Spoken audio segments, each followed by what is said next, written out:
Hello everyone and I welcome you all to our YouTube channel. तो आज के इस वीडियो में हम लोग डिस्कस करेंगे इंग्लिश लैंग्वेज एंड लिटरेचर का जो पेपर हुआ था जेपीएससी मेंस का। तो ये 150 मार्क्स का है और ये 11 तारीख को कंडक्ट करवाया गया था। तो फिर देखते हैं, हम लोग इसको डिस्कस करते हैं। इसमें हम लोग को टोटल 6 क्वेश्चन करने थे, टोटल 6 क्वेश्चन, जिसमें कि जो क्वेश्चन नंबर 1 था ये लैंग्वेज पेपर का और एक क्वेश्चन नंबर 5 था ये लिटरेचर का। ये दोनों कंपलसरी था और बाकी हम लोग को चूज़ करना था, मतलब हर सेक्शन से एक चूज़ करके हम लोग को टोटल 6 अटेंड करना था। तो देखिए हम लोग इसका देखते हैं। तो जो पार्ट 1 था इसमें जो पहला क्वेश्चन था कि write a note on the position of English in the Germanic subfamily of the Indo European family of language. इसमें क्या बोला है कि जो जर्मैनिक सब फैमिली है, जो जर्मैनिक फैमिली है, तो उसको हम लोग 3 पार्ट में क्लासीफाई करते हैं। तो पहला जो होता है वो वेस्ट है, फिर ईस्ट है और फिर नॉर्थ है। ठीक है, तो वेस्ट में ना जो एंग्लो फ्रीशियन आता है, ठीक है, एंग्लो फ्रीशियन, तो उसमें आपका इंग्लिश आता है, स्कॉट आता है और फ्रीशियन आता है। तो उससे आपको डिस्कस करना था कि आपका पोजीशन क्या है इंग्लिश का ये जर्मैनिक सब फैमिली में। तो आपका एंग्लो फ्रीशियन का ही एक कंपोनेंट आता है इंग्लिश लैंग्वेज। फिर दूसरा था सेंटम लैंग्वेज, ये इंडो ग्रीक फैमिली का है, मतलब इंडो यूरोपियन फैमिली का जो लैंग्वेजेस है वो 2 पार्ट में डिवाइडेड है, centum and septum and centum. तो उसमें आपको सेंटम लैंग्वेजेस पे लिखना था।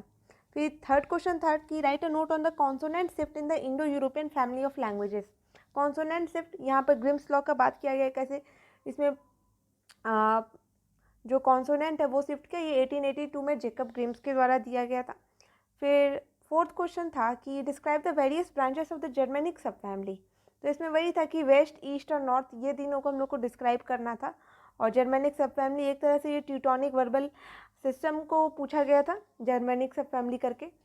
फिर फिफ्थ क्वेश्चन था old English is near to modern German and then to modern English comment. तो इसमें ये बताना था कि जो ओल्ड इंग्लिश है वो कैसे जर्मन से ज़्यादा इन्फ्लुएंस्ड है, क्योंकि जो ओल्ड इंग्लिश है वो प्योर, मतलब कह सकते हैं कि उसमें ज़्यादा इन्फ्लुएंस नहीं आया था बाहर लोग का, क्योंकि उस टाइम नॉर्मन कन्क्वेस्ट नहीं हुआ था, क्योंकि वो मिडिल इंग्लिश में हुआ था। तो जो ओल्ड इंग्लिश था वो मेनली जर्मन की तरफ ज़्यादा टिल्टेड था। ठीक है, और उसमें ना ही ज़्यादा वोकैबलरी था और ना ही ज़्यादा इन्फ्लुएंस था, बस 2 ही जगह का इन्फ्लुएंस था, एक था लैटिन और एक था स्कैंडिनेविया का। फिर 6th क्वेश्चन है कि describe the salient features of middle English. Middle English का सेलियंट फीचर्स बताना है, तो इसमें हम लोग ये बता सकते हैं कि middle English lasted from 1150 AD to 1500 AD। ठीक है, और इसमें क्या हुआ था कि जो डायलेक्ट था इसका नॉर्दर्न डायलेक्ट था, सदर्न डायलेक्ट था और ईस्ट मिडलैंड, नॉर्थ मिडलैंड था। और जो कैंटिश डायलेक्ट था ये आपका ओल्ड इंग्लिश का इसमें आ गया था। ये थोड़ा सिंथेटिक लैंग्वेज, मतलब ये एनालिटिकल लैंग्वेज था, ये सिंथेटिक नहीं था अकॉर्डिंग टू, मतलब जो कि ओल्ड इंग्लिश एक सिंथेटिक लैंग्वेज था। और क्या कि मिडिल इंग्लिश में लिटरेचर कुछ ज़्यादा डेवलप हो गया, चौसर इसी एज को बिलोंग करते हैं। और जो थोड़ा बहुत ज़्यादा ग्रामेटिकल चेंजेस भी आया था, फोनोलॉजिकल भी चेंजेस होने लगा। और इसमें 2 इम्पॉर्टेंट चीज़ हुआ था इस टाइम, एक हुआ था कि ग्रेट वॉवेल शिफ्ट और दूसरा था कि the invention of the printing press, जो कैक्सटन के द्वारा किया गया था। तो ये दोनों के आने से जो मिडिल इंग्लिश में लैंग्वेज और लिटरेचर था वो बहुत ज़्यादा प्रोमिनेंट हुआ। फिर यही पूछा है इसमें कि write a note on the dialectical diversity of middle English. तो इसमें हम लोग को वही जो मिडिल इंग्लिश का डायलेक्ट है 5 तो उसके बारे में हम लोग को बताना था। फिर आता है कि describe any two of the following with examples. तो शेक्सपियरियन सोनेट और बैलेड ये दोनों को हम लोग को बताना था। ठीक है, और होरेशियन ओड। फिर नेक्स्ट है कि explain any two of the following with example. तो इसमें एजोनेंस, फिर स्प्रंग रिदम और स्पॉन्डेक मीटर। ठीक है, ये हम लोग को इसे, मतलब ये पोएट्री डिवाइसेस है, इसे हम लोग को एक्सप्लेन करना था। फिर read the following passage and answer the following question that follows. ठीक है, इसमें ये पैसेज दिया हुआ था, इसमें यही बताया गया कि हैदराबाद में एक लेक्चर हुआ था, कोई दे रहा था, तो उसमें एक 14 साल की लड़की से पूछा गया कि बताओ तुम अपना ज़िंदगी में क्या बनना चाहती हो, what is the goal in your life. तो वो बोलते हैं कि हमको डेवलप इंडिया में रहना है। तो यहाँ पे फिर ऑथर ये बोलता है कि हम लोग बस गवर्नमेंट से एक्सपेक्ट करते हैं कि वो हम लोग के लिए सब कुछ करे, पर हम लोग खुद नहीं करते हैं। हम लोग ये बोलते हैं गवर्नमेंट इनसफिशिएंट है, लॉ बहुत ख़राब है, पर वही आप सिंगापुर चले जाइए, वहाँ पर आप थोड़ा सा मतलब पैसा खर्च कीजिएगा, मतलब आपको बस थोड़ा सा यहाँ से वहाँ ट्रैवल करने के लिए आप लगभग 275 रुपये आप स्पेंड कर रहे हैं in through the orchard road. और फिर आप कभी डेयर नहीं कर सकते कि वहाँ पे आप जाके सिगरेट फेंक दे, ठीक है, ये सब। उसके बाद फिर बोला कि इलेक्शन में आप लोग का बस रोल ख़त्म हो जाता है कि हाँ जाके वोट दे दिए, बस सारा ड्यूटी रिस्पॉन्सिबिलिटी खत्म, अब जो करना है वो गवर्नमेंट को करना है, वो सब कुछ था। फिर डाउरी पे बोला गया कि हम लोग डाउरी को ख़त्म करना चाहते हैं, चाइल्ड मैरिज को ख़त्म करना चाहते हैं, पर हम लोग डाउरी को अपने घर में नहीं ख़त्म करना चाहते, घर में चाहिए हम लोग को, पर हाँ बोला जाएगा कि लेक्चर देना तो हम लोग लंबा लंबा लेक्चर दे देंगे, ये सब कुछ था।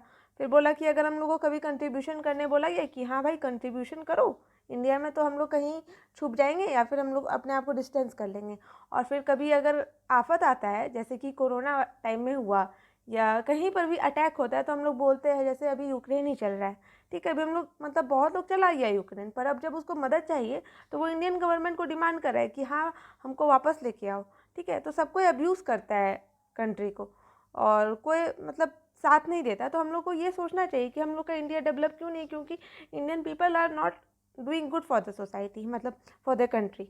तो इससे रिलेटेड क्वेश्चन था कि नेगेटिव रिमार्क्स क्या था हम लोग की कंट्री के बारे में बोला गया, तो ये जो अंडरलाइन किया गया ये सब आंसर ही है इसका, ठीक है। फिर दूसरा क्वेश्चन है कि how does an Indian behave in Singapore. फिर what is our attitude to election and social issues. फिर what is meant by the statement our conscience is mortgage to money. फिर what do people do when they are asked to make any positive contribution to the system. फिर summarise the passage in your own words in not more than 100 words, ठीक है, ये summarise करना था। फिर ये grammar portion आ जाता है डू एज डायरेक्टेड, जिसमें आपको डायरेक्ट से indirect speech, passive voice, complex sentence ये बनाना था। फिर आपको इसमें इसको सही करना था कोई भी 5 सेंटेंस को। फिर ये आता है इम्पॉर्टेंट पार्ट, इसमें पूछा जा रहा है कि चौसर के बारे में बताइए as a chronicle, social chronicle of his age. तो चौसर मिडिल इंग्लिश से बिलोंग करता था, वो कैंटरबरी टेल्स लिखा था, वो एक प्रीस्ट मतलब जो किंग था वहाँ का, उसको बहुत ज़्यादा वो पॉपुलर था, और बाद में एक पोएम लिखता है जो डचेस के बारे में था, ठीक है, ऐसा कुछ। फिर एलिजाबेथन प्रोज में बताना था, तो एलिजाबेथन पीरियड जो था वो बहुत रिच था, तो इसमें हम लोग बेन जॉनसन, विलियम शेक्सपियर और भी यूनिवर्सिटी विट्स का नाम हम लोग ले सकते हैं, जिसमें कि जॉर्ज लिली थे, ठीक है, और एक फिलिप्स ग्रीन ऐसा कुछ नाम था वो थे, ठीक है। फिर डिस्कस स्पेंसर एज पोएट, तो स्पेंसर, एडमंड स्पेंसर के बारे में बताना है कि वो पोएट क्यों कहलाए जाते थे। तो उनका जो मतलब एक एलेग्रिकल टाइप ऑफ पोएम लिखते थे, वो रोमांटिक एज को बिलोंग करते थे।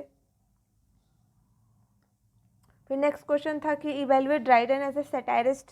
एक सैटायर क्या होता है कि अगर एक कोई वर्क लिखा है तो उसमें हम लोग अटैक करने के लिए जो वर्क लिखते हैं तो उसको सैटायर कहते हैं, तो कैसे ड्राइडन एक सैटायरिस्ट था। फिर write a note on the periodical essay. फिर discuss the renaissance of wonder.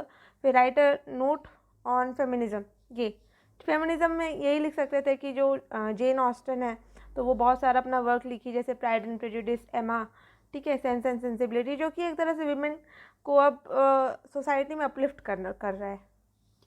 फिर अब ये जो नेक्स्ट क्वेश्चन है इसमें है कि so that Macbeth is conceived by Shakespeare in is from start to finish torn by internal conflict. कि मैकबेथ जो एक स्टोरी है शेक्सपियर के द्वारा लिखा गया, ये शुरू से अंत तक घरेलू क्या कहते हैं उलझन में बंधा हुआ है, मतलब घरेलू नहीं कह सकते, एक तरह से डोमेस्टिक मतलब इंटरनल कन्फ्लिक्ट में है। तो उसमें पूरा मतलब एक तरह से उसको अच्छे से एक्सप्लेन करना था कि कैसे कि जो 3 विचेस आती है वो उसको बोलती है, प्रिडिक्शन देती है कि हाँ तुम राजा बनोगे, फिर उसके बाद वो जाकर के राजा को मार देता है, फिर उसके बाद वो अपना दोस्त बैंको को मार देता है, उसके बाद फिर उसकी वाइफ मर जाती है और लास्ट में मैकबेथ भी मैकडफ के द्वारा मार दिया जाता है। फिर इसमें था कि evaluate man's arms and the man as an anti romantic comedy. तो इसमें हम लोग को रायना पेटकॉफ, सर्जियस और मिस्टर ब्लेंसली और निकोला के बारे में लिखना था कि पहले कैसे वो दोनों एक मतलब जैसे कि रायना और सर्जियस का शादी होने वाला था, वो दोनों प्यार करते थे, पर फिर सर्जियस को निकोला से प्यार हो गया और फिर रायना को मिस्टर ब्लेंसली। तो एक तरह से यहाँ पर क्रिस क्रॉस कनेक्शन हो जाता है ये लोग का, तो इसके बारे में। फिर ये कांथापुरा से लिया गया लाइन है, तो हम लोग को उसके कंटेक्स्ट में एक्सप्लेन करना था। और ये जो लाइन है ये सर्जियस से ये इससे लिया गया, आर्म्स एंड द मैन से। ये सर्जियस बाहर में बैठ करके बोल रहा था कि एक कहानी उठाए कि कोई आया था सोल्जर, उसको बचा रही थी ये लोग, मतलब कोई लेडीज़ बचा रही थी और उसको अपना बेडरूम में मतलब एंट्री दी और उसको 1 घंटा तक उसको क्या की इंचेंट की, उसको इंटरटेन की, और उसके बाद अपनी माँ को बोली कि हाँ ये, और फिर वो दोनों मतलब उसको जो सोल्जर आया था उसको निकाल दी घर से, मतलब जाने दी, ठीक है, छुपा के भेज दी। तो ये वो आर्म्स एंड द मैन से था, और ये और फिर इसको जो मिसेस पेटकॉफ थी वो सुन रही थी, और फिर वो मतलब प्रिटेंड कर रही थी कि अरे ये तो मेरे ही बारे में, पर वो सी वॉज प्रिटेंडिंग कि उसको तो ये सब पता ही नहीं है कुछ। फिर इसमें क्रिटिकल अप्रिसिएशन लिखना है म्यूटेबिलिटी या सॉलिटरी रेपर का। तो फिर जो म्यूटेबिलिटी था वो पीबी शेली के द्वारा लिखा गया, और सॉलिटरी रेपर ये विलियम वर्ड्सवर्थ के द्वारा लिखा गया। तो आपको ये दोनों में किसी भी एक क्रिटिकल अप्रिशिएट करना है ये दोनों को। फिर ये आता है आपको, फिर जो सेक्शन बी है इसका, इसमें था कि मतलब क्वेश्चन बी, इसमें आपको पोएम का लाइन दिया गया है। जो ये पोएम है ये लिया गया द क्वालिटी ऑफ मर्सी से। तो इसको आपको एक्सप्लेन करना है, जो कि मर्चेंट ऑफ वेनिस में था। ये ड्रामा है विलियम शेक्सपियर के द्वारा। फिर ये जो है ये रविन्द्रनाथ टैगोर के द्वारा लिखा गया द हेवंस ऑफ फ्रीडम से लिया गया, where the words come out from the depth of truth, where the tireless striving stretches its arm towards perfection, where the clear stream of reason has not lost its way into the dreary desert sand of dead habit. ठीक है। फिर last question आता है जिसमें कि है कि pros दिया हुआ है, आपको इसमें से किसी दो को एक्सप्लेन करना है। तो ये जो पहला लिया गया था ये ऑफ स्टडीज से लिया गया, जो कि फ्रांसिस बेकन के द्वारा लिखा गया है, जिसमें बोला गया the chief use for delight is in privateness and retiring, for ornament is in discourse, and for the ability is in judgement and disposition of business, for expert man can execute and perhaps जज of particulars one by one, and but the general counsels and the plot and marshalling of affairs come best from those who are that are learn. ठीक है वो। फिर ये दूसरा है ये आपका लिया गया है उनसे, महात्मा गांधी के द्वारा जो लिखा गया था, I am forgetting the name right now. हाँ, playing the English gentleman, playing the English gentleman से ये लिया गया, महात्मा गांधी के द्वारा लिखा गया था। उनका जो वो माई एक्सपेरिमेंट्स विथ ट्रूथ का जो बुक है उसमें। फिर जस्ट वन सीड, और ये तो द चेरी ट्री से लिया गया है, जिसमें राकेश और अपने ग्रैंडपा से मिल करके ये लोग एक चेरी ट्री लगाते हैं जो कि बड़ा बहुत बड़ा हो जाता है। ठीक है। और फिर यहाँ पे ऐसे लिखना था जो कि 250 वर्ड्स में लिखना था, चाहे वो कि आप न्यू एजुकेशन पॉलिसी में लिखे, फिर impact of increasing oil prices on the economy, tribes of Jharkhand या natural resources of Jharkhand. You have to write the essay on either of the following, on any one of the following. ठीक है। तो ये question था। तो अगले video में हम डिस्कस करेंगे एक और किसी क्वेश्चन को, चाहे वो जनरल हिंदी इंग्लिश से रिलेटेड हो या हिस्ट्री जोग्राफी से रिलेटेड हो। ठीक है। तब तक के लिए अगर आप इस चैनल पर नए हैं तो आप इस चैनल को सब्सक्राइब कीजिए और इस वीडियो को लाइक कीजिए अगर आपको ये अच्छा लगा हो तो। ठीक है। Thank you so much.